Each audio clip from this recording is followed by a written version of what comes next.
গরমকালে প্রচণ্ড গ্লুকন্ডি খেতে ইচ্ছা হতো। সেরকমই একদিন আমি দোকানে এসে এখানকার যিনি ওনার তাকে রিকোয়েস্ট করেছিলাম যে একটু ইন্ডিয়া থেকে গ্লুকন্ডি এনে দেওয়ার জন্য। তখন তিনি জানান যে গ্লুকন্ডি তো আনতে পারবে না, তবে ট্যাং কিন্তু তিনি এনে দিতে পারবেন।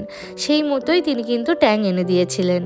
আর এই দিকটাতে বিভিন্ন ধরনের ডাল কিন্তু রাখা, মুগ থেকে শুরু করে মটর, মুসুর, বিউলি, ছোলার ডাল সব রকম ডালই কিন্তু এখানে পেয়ে যাবেন। আর এই যে দেখুন এখন যেটা দেখাচ্ছে এটা কিন্তু একটা ছাতুর প্যাকেট। এই জিনিসটাও আগে রাখতো না, তবে নতুন দেখছি রাখা শুরু করেছে। ভালোই হয়েছে, অভিজিৎ তো ছাতু খেতে ভীষণই ভালোবাসে। আর এই দিকটাতে বিভিন্ন ধরনের মশলার প্যাকেটগুলো কিন্তু রাখা।